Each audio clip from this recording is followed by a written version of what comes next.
ఫీల్డ్లెస్గా పనిచేస్తున్నప్పుడు నాకు వచ్చే స్థాపించడం తక్కువ, వచ్చే జీతంతో కుటుంబం గడవక పిల్లలంతా కూడా ఆర్థిక ఇబ్బంది పడుతూ ఉంటే అది చూసి ఏం చేసినంటే మన జీవితంలో ఎదగాలి, సక్సెస్ కావాలంటే ఏం చేసుకున్నా బాగా సక్సెస్ అని చెప్పేసి మీరు ఒక 3 to 6 months పాటు యూట్యూబ్లలో ఫేస్బుక్లలో మాకు తెలిసిన ఫ్రెండ్స్తో బాగా డిస్కస్ చేస్తే వాళ్ళందరూ ఏం చెప్పారంటే ప్రపంచంలోనే ఒక అద్భుతమైన రంగం, ప్రపంచంలో గొప్ప రంగం ఏంటంటే నెట్వర్క్ మార్కెటింగ్ రంగం. ఎందుకంటే నెట్వర్క్ మార్కెటింగ్ రంగం నీకున్న తెలివితేటలు కనుక ఒక మార్కెటింగ్ ఫీల్డ్ ఎంచుకుంటే 100% సక్సెస్ చెప్తే మా ఫ్రెండ్స్ సలహా మేరకి నేను ఏం చేసినంటే ఏ పని చేసినా గట్టి చేయాలి, ఎలా చేయాలి, గట్టి చేయాలి. కాబట్టి ఏం చేసినంటే ఇంకా జాబ్ చేసిన బిజినెస్ దూరం కాబట్టి ఫస్ట్ ఒక 1-2 months పాటు పార్ట్ టైమ్గా ఒక కంపెనీలో చేరే వర్క్ చేశాను.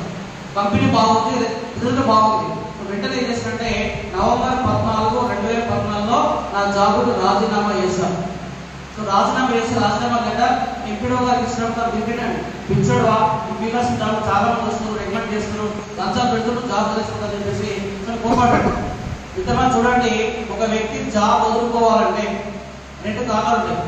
ఒకటి వాడు పిచ్చోడనే కావాలి, రెండోది ఆ రాజీనామా వెనకాల బలమైన కారణం ఏదైనా ఉండాలి. సో నేను అనుకున్నాను నేను ఎందుకు రాయాలి సార్ మాత్రం తెలుసు, మీకు ఎవరికి ఎలా చెప్పేసి బయటకు వెళ్ళండి.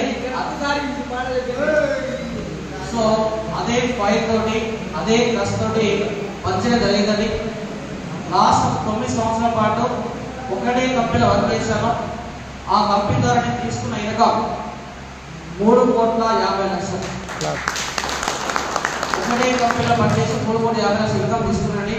ఈ మధ్యకాలం ఏంటంటే ఒక 1 year బ్యాక్ చేస్తున్న వ్యాపారం బాగానే ఉంది, కానీ కొంచెం సేల్స్ తగ్గినాయి, లాభాలు పెద్దగా రావట్లేదు, ఖర్చు బాగా పెరుగుతుంది. కాబట్టి నెక్స్ట్ ఏం చేద్దామని చెప్పేసి బాగా ఆలోచిస్తున్న క్రమంలో దేశమంతా ప్రపంచంలో కూడా ఒక ఎలక్ట్రికల్ ఇండస్ట్రీ, ఎలక్ట్రిక్ రంగం అనేది బాగా ముందుకెళ్తుందని చెప్పి చాలా చెప్పారండి.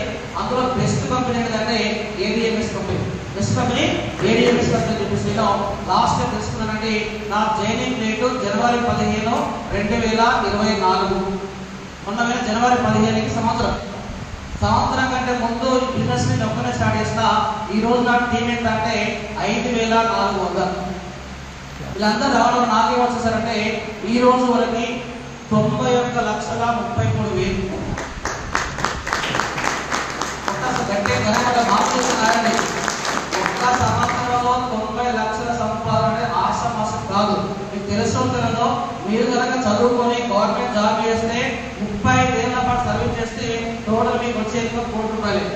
35 ఏళ్ల పాటు గవర్నమెంట్ జాబ్ చేసి వచ్చేది ₹1 కోటి. నేను ఏడిఎంఎస్ కంపెనీ గల్లేసి చెప్తున్నా 1 year 91,91,00,000 ఇస్తా. 95 lakhs ఎలా వచ్చినాయి సార్ అంటే చెప్తానండి. ఇంకొకటి ఏంటంటే ఏ వ్యక్తి అయినా సరే పని చేస్తే మన తెలంగాణలో ఒక నెలకు ఎంత వస్తుందా, ఒక నెల హైయెస్ట్ ఎంత పెద్ద ఆఫీసర్కైనా ఈవెన్ ఐఏఎస్ ఐపీఎస్ కైనా 1,00,000, 2,00,000 వస్తే గ్రేట్. కానీ ఎవిడెన్స్ చూపిస్తాను, ప్రూఫ్ చూపిస్తే ఒక్క నెల ఈ కంపెనీలో సెప్టెంబర్ నా ఇన్కమ్ 11,37,000. 1 month income. కాబట్టి మిత్రమా ఇక్కడ మనకు కావాల్సిందంటే కష్టం వాళ్ళు పట్టుదల ఉండాలి, ఎదగాలి, సక్సెస్ కావాలని కోరుకునే వాళ్ళు ఇక్కడ పర్మనెంట్ డిజైన్ వాళ్ళు కావాలి సార్. టైం పాస్ కోసం రాలే, ఏదో చేయాలి, ఏదో సాధించాలని చెప్పి కోరిక ఎదురవుతుందండి. ఎంతమంది సార్ ఎస్ నేను నా కుటుంబం కోసం నా ఫ్యామిలీ కోసం ఏదో చేయాలి, సాధించాలి. మీలో పట్టుదల ఉంటే పట్టుబట్టేస్తారంటే